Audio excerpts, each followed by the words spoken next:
Hi, I'm Carys. And I'm Gary Younge. This week, we've got an interview with the journalist, author and broadcaster Rachel Shabi.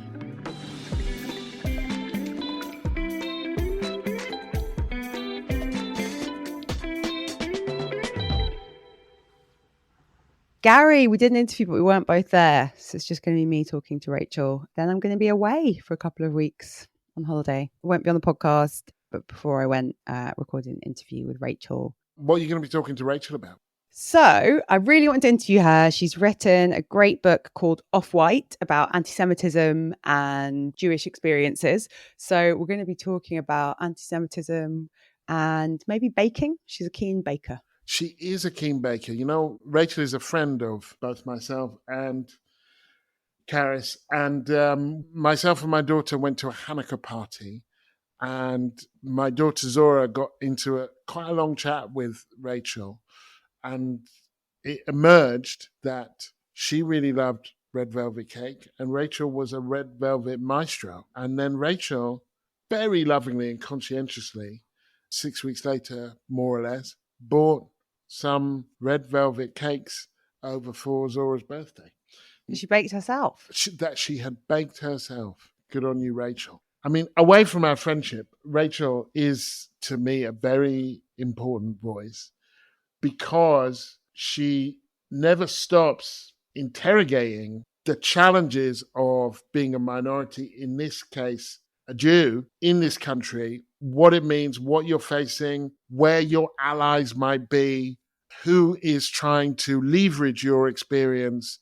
And this could be Jews, it could be Black people, it could be Muslims, it could be anyone who's trying to leverage your experience for sectarian interests, who is engaged in your experience and trying to relate the pain that your community may have faced to other people's pain. She never stops thinking and challenging and being challenged. And that's a kind of voice that we really need quite urgently, whether they're Jewish or Black or whatever. But particularly, I think, given what feels like a pretty low point, certainly a low point in terms of the increase in anti-Semitic attacks, but also a low point in terms of left-Jewish relations, that to have people who are working on this, not doing it in a half-assed manner, not getting what I call the Jews you can use. So, there's a Jew that agrees with me, so that's the person I'm going to go with. Like, I don't agree with Rachel about everything.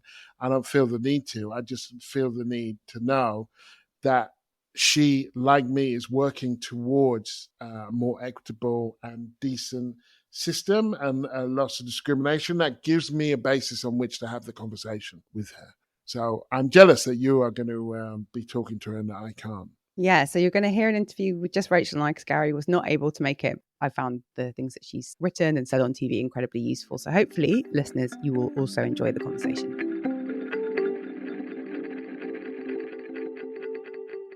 Hi, Rachel. Hello. Welcome. I'm so happy to be on the show. Thanks for asking me. I love this podcast, so it's a real honour to come on. Although obviously I miss Gary. I know, he's here in spirit. Just means no beanies, no cocktails. No beanies, no cocktails. But we were in the studio, we've got plants. Yeah, plants instead of cocktails. Books, a little bit less good. But okay, so people who aren't familiar with you, tell us about your work. Well, I've just come out of a book cave. So Off-White, The Truth About Antisemitism is something that I've been thinking about for a few years. I'm a British journalist. In the last few years, I've been writing about UK politics. But before that, I was based in Israel-Palestine. So I reported from that region for a few years. And then reported on the Arab uprisings as well, so Tunisia and Egypt. And then really around about the time of Corbyn, when the issue of anti-Semitism became sort of mainstreamed into our UK political conversations, as opposed to just Israel-Palestine political conversations, that was the sort of genesis that led to eventually writing this book. So tell me about a book cave. So how long does it take to write a book? How long does it take to write this book? Well, it was commissioned in August 23 and it came out in November 24. Okay. So that's how long it burns. And, you know, you're a journalist and political commentator. You have Jewish heritage. You grew up in the UK, but also Iraq, and you were born in Israel. So you have skin in the game when it comes to anti-Semitism. But It's one of a few topics in the past sort of few years to decade that has become really toxic and really polarized. So what made you want to run towards it when I feel like a lot of people run away from conversations about anti-Semitism? Yeah, exactly that. A lot of people looked at me when I said I was writing this book as though I just announced I was going to jump into a vat of hazardous waste, because why would you? But at the same time, that was the reason, because the way that our political and media conversation about anti-Semitism has played out is such that, I mean, first of all, it's clear that much like with other racisms, that political and media class cannot be trusted to have these conversations intelligently or even safely, much less usefully. So there's that. But also there was the added component for our purposes, which was that the way it was playing out was, it effectively become a wedge issue, that it was dividing progressives, that we kept sort of flailing in the face of it. And the end result of which is that it's not only that we couldn't cohere around a sort of unified anti-racism that would include anti-Semitism, but also like if it was constantly the Achilles heel of the left, then it was essentially undermining democracy itself, insofar as it was doing that. So for all these reasons, I wanted to untangle all the reasons why it had become such a dumpster fire of a conversation, all the different components. Some of them are to do with the way we talk about Israel-Palestine. Some of them are to do with the way that claims of anti-Semitism are used to shut down criticism of Israel. Some of it's to do with just not quite understanding what constitutes anti-Semitism in the current day, not least the way the far right is using it and using a pretend fight against it. So I wanted to untangle all these different streams so that the end result would be that we could cohere around something that's morally and intellectually rigorous and just widens out the progressive tent. You talked about entering the book cave, a year to write the book.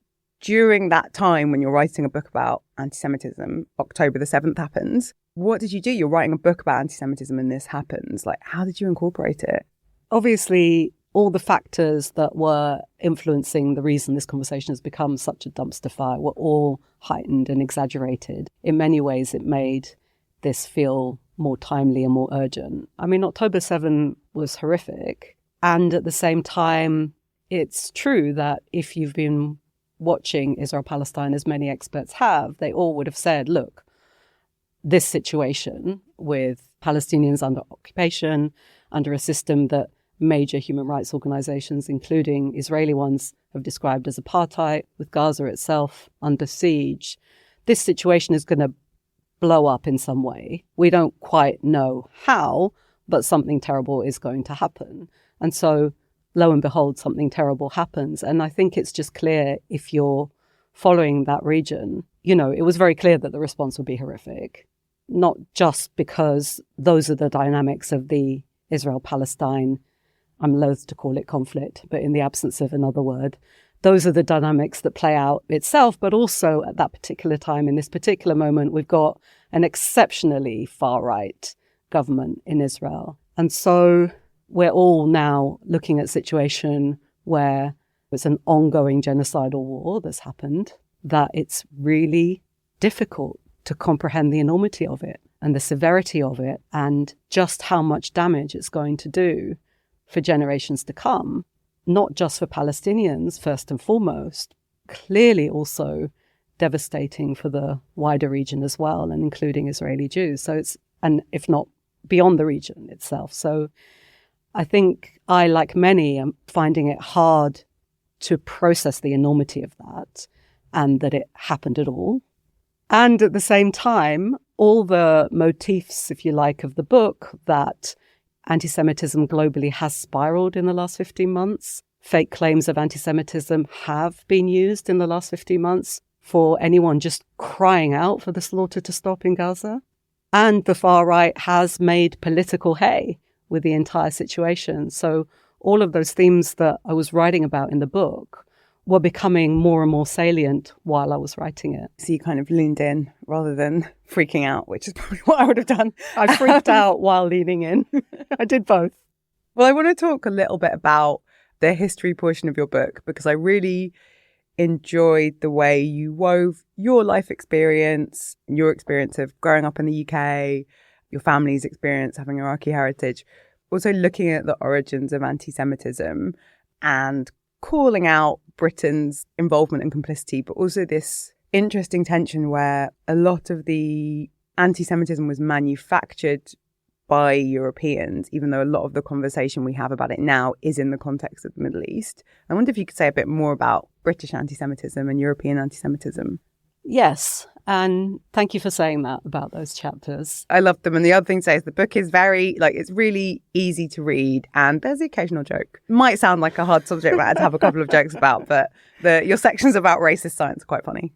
Yeah, but racial science is just such bullshit. It's a sort of low-hanging fruit, isn't it? In fairness. Yes, funny and also terrifying. Funny and terrifying. One of my favourite bits is the sort of racist scientists trying to land the plane of Jewish people are kind of black, which I thought I wasn't aware of that.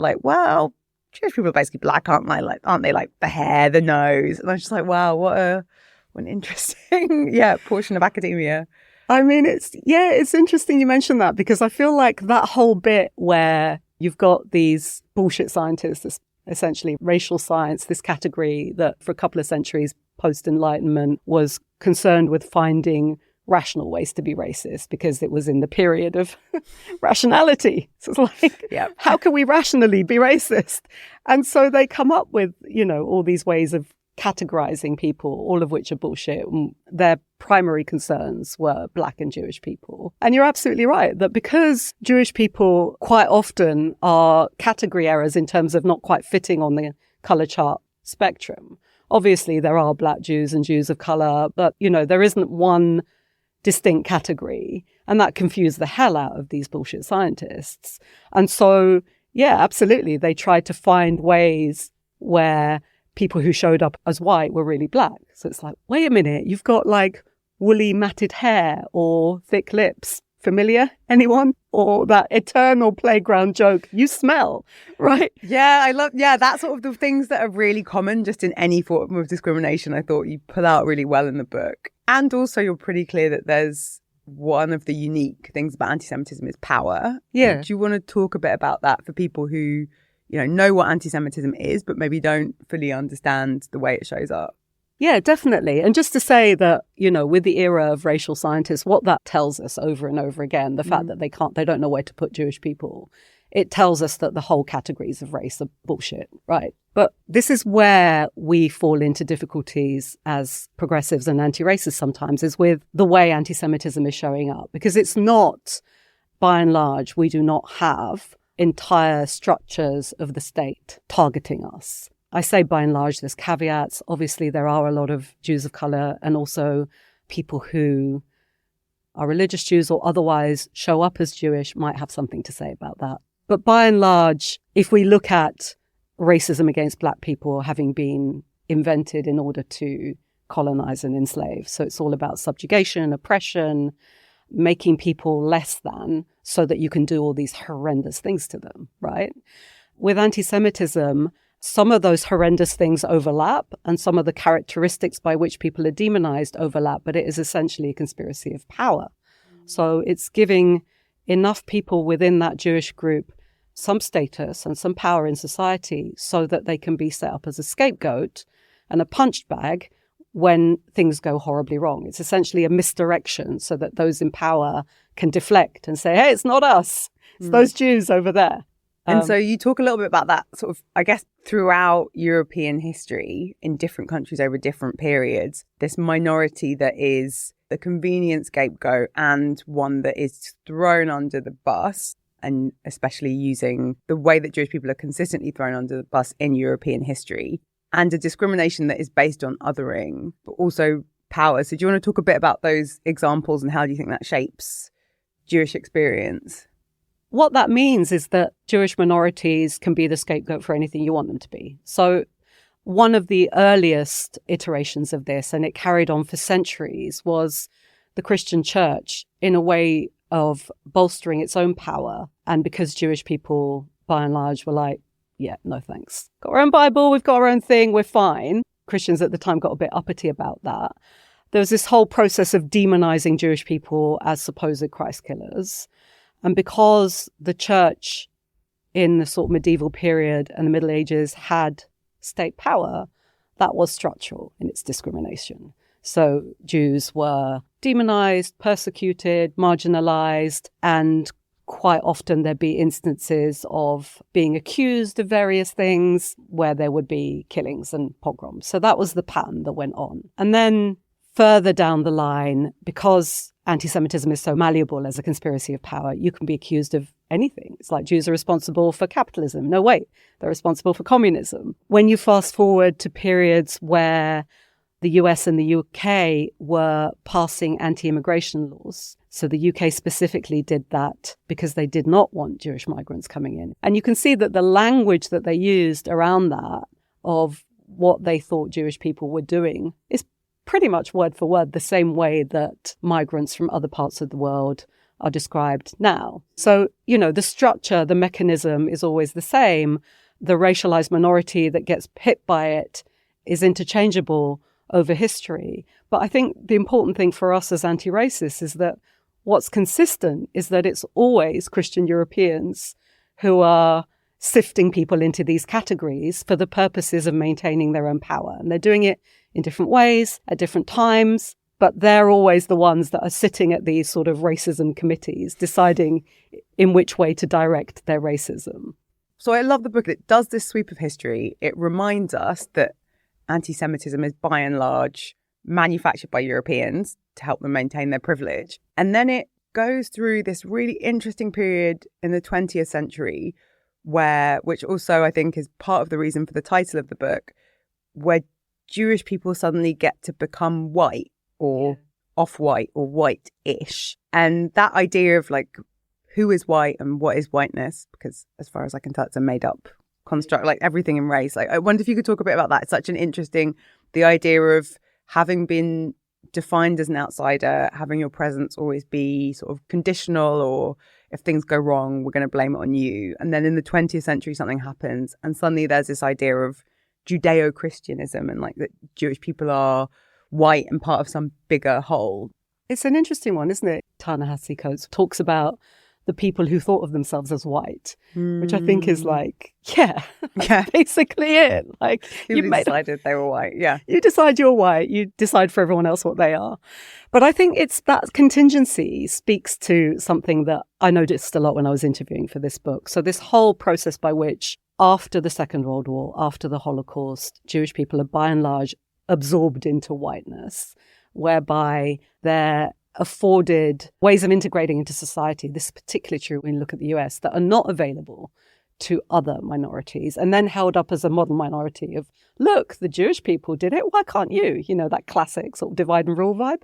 One notable example of that in the post-World War era would be the GI Bill in the US, where if you served in the army and you're Jewish, the US Army, you get all kinds of easy mortgages and education scholarships and things that facilitate advancement in life, none of which are made available to Black Americans who served in exactly the same way in the army. By and large, Jewish people, and again with the caveats, Jews of color and visibly Jewish people, by and large, you have people who are showing up in communities as, established and, in respectable positions and all the rest of it, which I think is what makes it quite hard for progressives to really engage with anti-Semitism, because it's like, really, we've got other racisms that are more pressing and urgent to deal with. And also, it just is the case that a Jewish person who shows up as white is not going to be,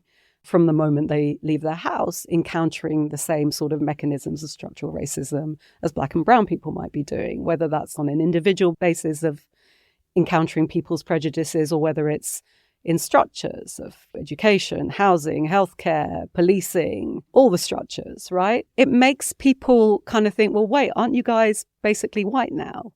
And I think when I spoke to Jewish people about this, there was something that kept coming up, which was the idea of contingency of, well, yeah, but we don't quite trust it. We've been not white for longer than we've been white. The nature of anti-Semitism is cyclical. Therefore, this could all crumble away in a second, even if that's not rational, even if people say, I know that's not rational, but I still feel this sort of contingency. And I guess for European Jewish people who do have families with experiences of anti-Semitism that culminated in the horrors of the Holocaust and wiped out members of their family, but also experiences of quite clear anti-Semitism in the UK, I can understand why they're walking with this kind of anxiety. So I think that's the thing that presents tension when we try and reconnect anti-Semitism into our wider struggle against racism. But the other thing that's important to say about this sort of absorption into whiteness and this whole sort of myth of a Judeo-Christian heritage is precisely that it's a myth. And that really, as much as it's a mechanism for the West to say, okay, Jewish people, yeah, we demonized you and othered you and, you know, you fled from pogrom to pogrom, but now welcome to whiteness and please help us uphold the systems of whiteness by being racist towards everyone else. Welcome to whiteness. Yeah, exactly. Experiences are much easier. Airports will be swift, no extra checks. Exactly. It's interesting. You touched on something that I think it's hard, isn't it, if you experience oppression or discrimination, because as well as living with that burden, you also have to sort of carry the can for trying to explain it and communicate it to other people.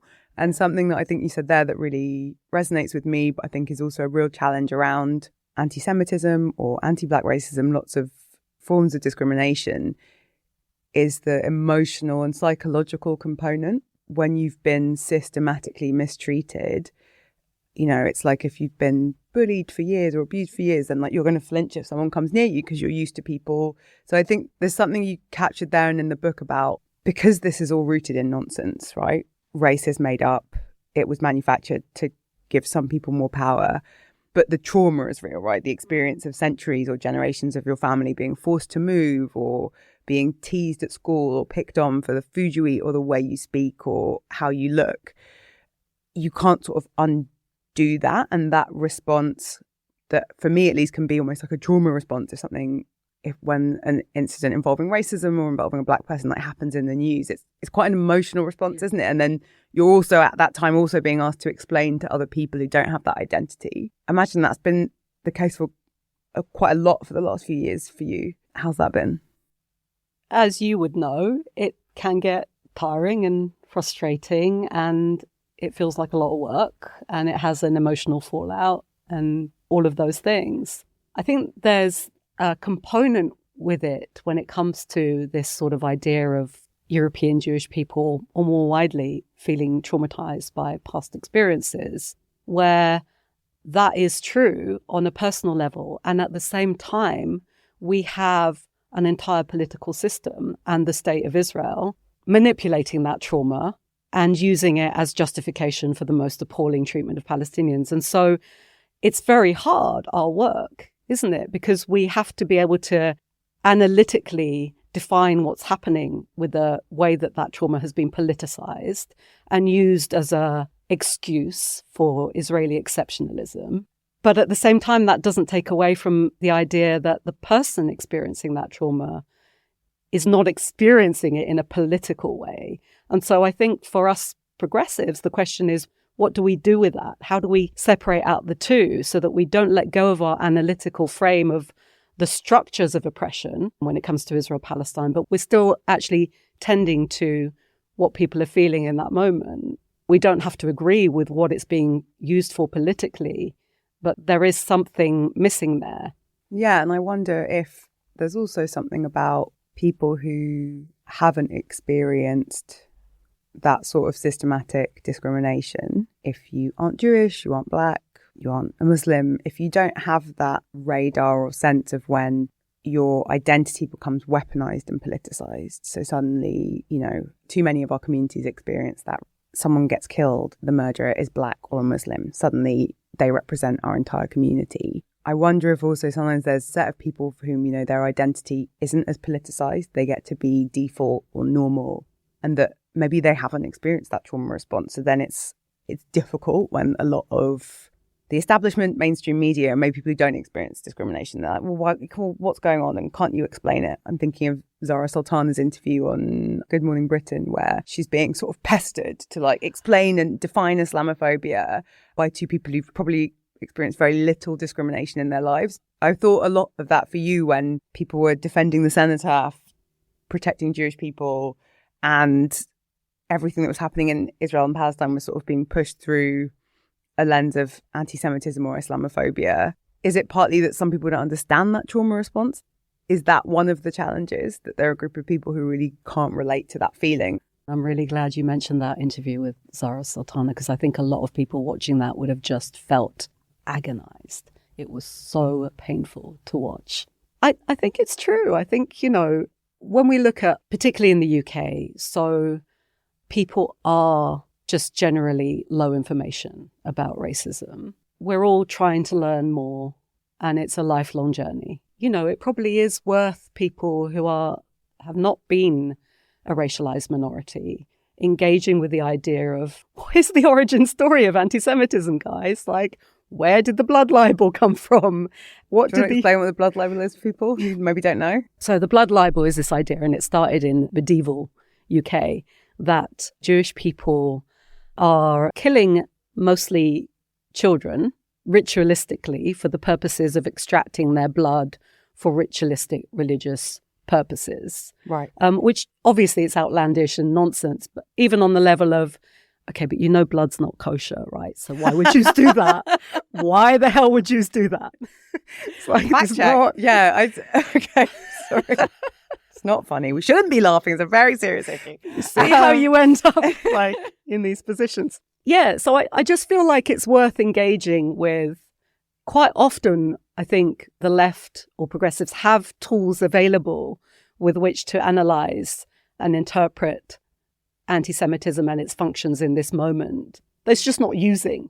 So understanding of like colonial histories and what did France and Britain do with regard to, say, Jewish minorities in its colonies in North Africa, for instance, or just understanding the endless correlation of different forms of racism, the way that one inspired the other, the way that, medieval Middle Ages anti-Semitism essentially provided the architecture for the processes that would justify colonialism and enslavement. The fact that Hitler, when he was looking for ways to persecute Jews, looked at Jim Crow laws in the US because the US was racist whilst also being supposedly democratic. And, the way that they keep bouncing back and are interconnected, and understanding that actually, what are we even doing if we're not fighting them all together? Makes no sense. These are people using the same playbook, and they're not even hiding that they're using the same playbook. They're very happily showing they're working and being like, yeah, have you seen what they've been doing over there? We've absolutely ripped it off for this. So that, I think your book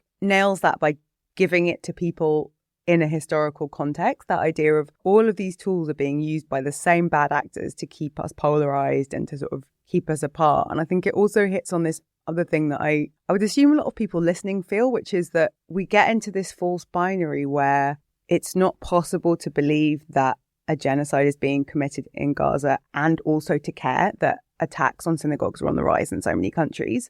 And that doesn't actually feel that complicated or difficult. It's not something that I think a lot of us struggle with interpersonally. But then once you get into the world of social media and kind of tabloid news and mainstream newspapers, it feels like that gets diluted and muddied, that like it's not possible to care about both, to worry about both. Why do you think that is? I'm not 100% sure. And I'd also love to know what you think. I think part of the reason is that I've heard many people say, look, I actually don't really think anti-Semitism is a problem, including Jewish people. I just don't think it's a significant problem in the contemporary era. And it's like, well, it kind of is.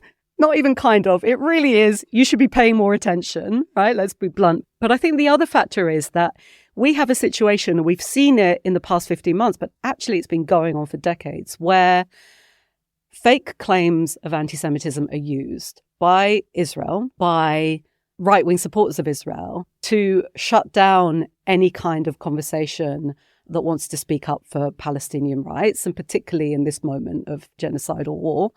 And we see anything, whether it's UN, the BBC, pop singers, climate campaigners, people just going on a march saying please stop the slaughter. Everyone gets tarnished with this brush of being accused of anti-Semitism, to the extent that I think it has become almost the situation where it's just the right wing that are fighting or championing the fight against anti-Semitism. And in fact, if that is happening, if constantly criticism of Israel is shut down with claims of anti-Semitism, then fighting anti-Semitism doesn't look like fighting racism.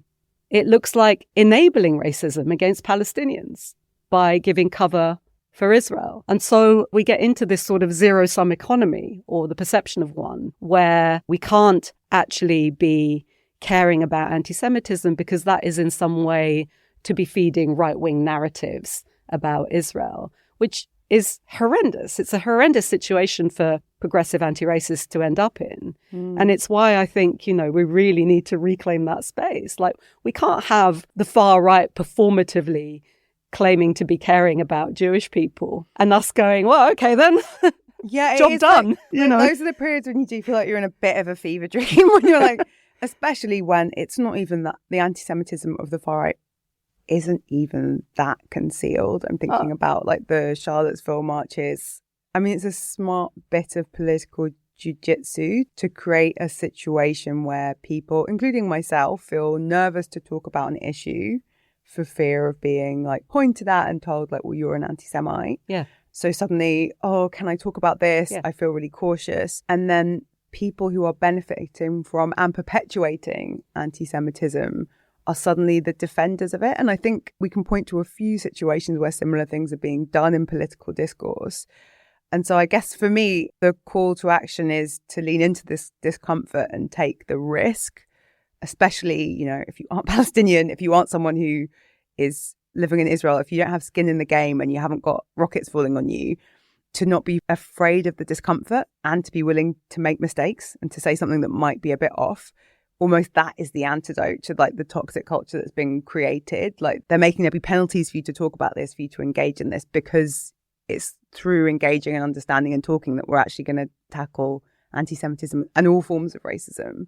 And as long as there's a silence and a fear, then they've managed to divide us. And for people involved in activism, I think it's also that sense of the people who come with the mop and the broom when the mosque has been graffitied, or when the synagogue has been graffitied, the people who turn up in Walthamstow or in Brighton when the far right are on the rise, and we need to show them there are more of us than there are of them. Like, those people are the same people and they care about all forms of discrimination. And it's like quite an effective sleight of hand that people on the left have been made to feel like one type of racism is one that they can't talk about or engage in. I think that's kind of where I'm standing on it, that we need more conversations rather than fewer conversations about anti-Semitism, even though the penalties are high and like there is a toxic atmosphere. Have you had people, because you're, visible, vocal on social media, you do media, like there are consequences, right, to talking about this when it's been politicized and weaponized? Yeah. I mean, we're talking about a situation where anti-Semitism has been politicized, and it's a reality that sometimes the actors politicizing it are themselves Jewish, and sometimes they aren't. Sometimes they are right-wing defenders of a right-wing expansionist, ethno-nationalist Israel. And so I feel like the apex of that actually is when, for instance, Rudy Giuliani, who's like Trump's ex-attorney, at some point said about George Soros, the Jewish billionaire, financier, philanthropist, he said, oh, well, he's not really Jewish. I, Giuliani, the Catholic, am more Jewish than he is. And you're like, okay, so now being Jewish is an ideology that means support for Israel. And if you don't support it in exactly those terms, you're not Jewish. Like, what the hell? I think the other thing that the book does, and really, I guess, like names this tragedy, that support for a Zionist project and a certain version of Israel becomes more important than defending Jewish people from anti-Semitism, and also the bedfellows that people make in order to defend the political project of Israel. And that feels like it's happening more and more. Like, I mean, I have to mention the Elon Musk Nazi salute. Yeah, do you want to talk a bit about that? Which the ADL was like, relax. Yeah, and the ADL's the Anti-Defamation League, right? So it's an organisation that's meant to be fighting anti-Semitism. That's literally on its calling card. you've hit on something really important there. And this is another reason why it's so difficult, or it feels so difficult for progressives or the anti-racist left to engage in good faith, because it looks like there's far more attention in the media and political conversation about, supposed anti-Semitism emanating from, Gaza protests, campus protests about Gaza.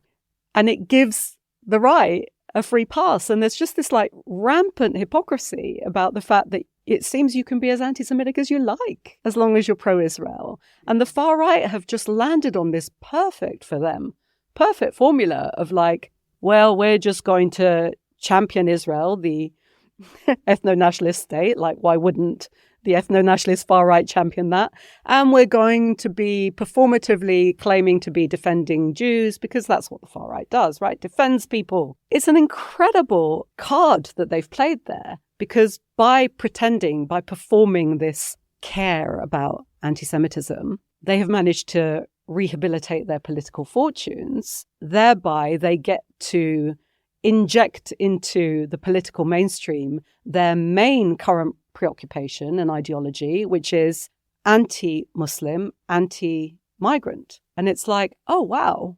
So that's the role that Jewish people have been commandeered into by the far right. One has to say, Jewish people have their own agency. There are Jewish people who are fine with that, seem to be, and playing along with it. But again, that's something that we also need to unpack and resist, and understand that it's not as though the far right is dealing with anti-Semitism either. In fact, quite often it was producing it itself, not just with nakedly anti-Semitic election campaigns like the one Hungary's Viktor Orban ran involving George Soros, but also with all sorts of Holocaust revisionism and Nazi-era vibes in terms of the genesis and current composition of these parties. Big Nazi vibes at the moment. It's not like we can say, well, the right wing is dealing with anti-Semitism. They're pretending to, because it's politically advantageous and it's working.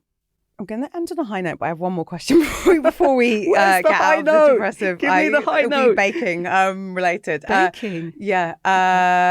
But before we do that, more of the Nazi vibes that surround us. So the one thing I do want to talk about, and that I imagine some people will feel, or maybe write in about after this, is this idea of priorities. Yeah.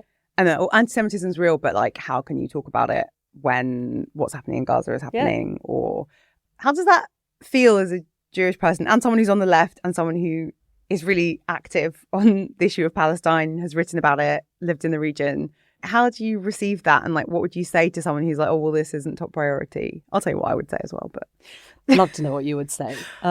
I think that we can't be a part of that zero-sum economy. That very frame of we can't do this because then we wouldn't be able to do that is a very sort of right-wing framing of zero-sum. We can't possibly care about where the migrants are going to live because where are all these single mums going to live? We can't provide benefits to these migrants because what about pensioners? That's a zero-sum dynamic. And I feel like we should be resisting that just as a default practice. Yeah. But also it's not as though we're saying do one but not the other.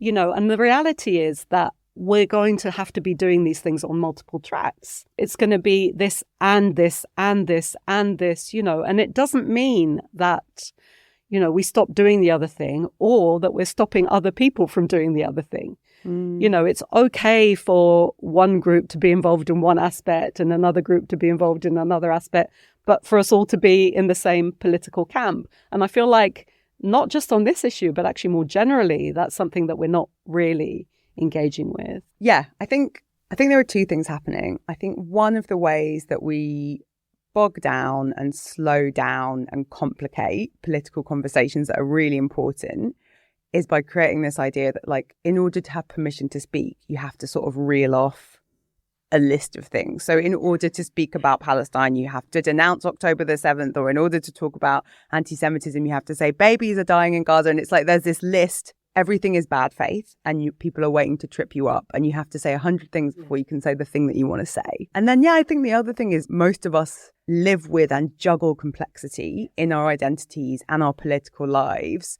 And it is possible to care about sexism and racism and how unequal the world is and want refugees to be able to come here. Like, we can hold all of those things at once. And actually, it's social media platforms and politicians that don't want the complexity or can't handle the weight of all of it.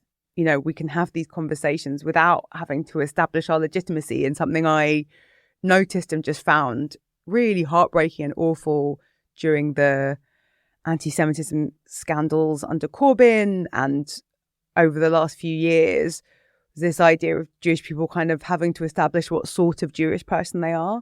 Oh, well, they're Jewish, but they care about Palestine, so that's okay. Or they're Jewish, and it's like, you just can't be a person, right? You have to credentialize yourself or represent a certain type of community. And there aren't always spaces for us to have safe conversations. You've spoken a lot about ways in which anti-Semitism is being weaponized and used in bad faith. But I think when we're in community with each other and we know that we share each other's values, that we shouldn't have to be doing too much of that credentializing. I shouldn't have to reel off a list of things about why people should listen to you. And I think the book does that incredibly well. It sort of lays things out really delicately and in a way that's easy to understand and acknowledges that other racism exists whilst explaining how anti-Semitism functions. I mean, I think it's absolutely the case with anti-Semitism, and during those scandals, people were like, prove to me that I should care when you're experiencing it. And it's like, well, it's not really a way to approach racism. Yeah, it's not fair, and it's falling into the trap. And at the same time, the reason we've got to this state is that we are very much talking in reaction to a mainstream conversation that's horrible and divisive. And so I guess for us, the work is, how do we have a conversation in spite of that horrible conversation, and not because of and not in response to? Like, how can we generate our own conversation that somehow has its own integrity and credibility aside from and away from the mainstream one? Because the mainstream one's garbage. Like, it's unusable. Yeah. I'm resisting the urge to list off other debates that I think have been pushed down that track. Okay, but so talking about baking, you're very good at baking cakes. What do you do? So you're working on all this stuff. It's super heavy. How do you balance that and be a human? I do really enjoy baking, so I'm actually quite happy when someone has a birthday or something coming up. I hear you bake almost like cakes to order for people. I can do, yeah. If you put in a request, I'll be happy to bake. Okay, what is your specialty? I think I make very good red velvet cupcakes. I've heard tell about Gary has vouched for that. Has he? Yeah. Well, that's nice to get his. He's got the seal of approval. Seal of approval. I would say though, maybe for audience, trying to find the right kind of block cream cheese in this country. It's quite difficult. Challenge. So if anyone has any tips. But the other thing that I do is that I am on a website where you borrow people's dogs and walk them. Producer does that. Very wholesome website. And I think just in terms of bringing joy into my world. Okay, baking and dogs. It's just been amazing. These are great antidotes to toxic politics. Baked goods and dogs. Okay, absolutely. I love that. And is that so? Other than reading and buying your brilliant book, is there anything else you'd like to say to people, or anything we haven't spoken about that you want to mention to the over-under community? I think one of the things, this has been an amazing, comprehensive conversation, and I so appreciate the care of your thinking. And I think one of the things that came across when I was researching this book is just how many people are trying to do this work. And it really gave me some hope that there are many people and groups in this field, in the UK more widely. We're not necessarily all joined up together yet, but there's so many people doing incredible work in trying to talk about anti-Semitism, but also tether it to a wider struggle against racism, and that includes racism against Palestinians. There's so many people engaged with that work, and they're inspiring and they give me hope. Thanks for listening to Over the Top, Under the Radar. Remember to like, subscribe, and leave a review wherever you get your podcasts. If you want to support the show, you can find us by searching Over the Top, Under the Radar on Patreon. Please do support us. It helps keep the show running. And you can sign up to our newsletter at overunderpod.com. And you can connect with us on social media at over_under_pod_.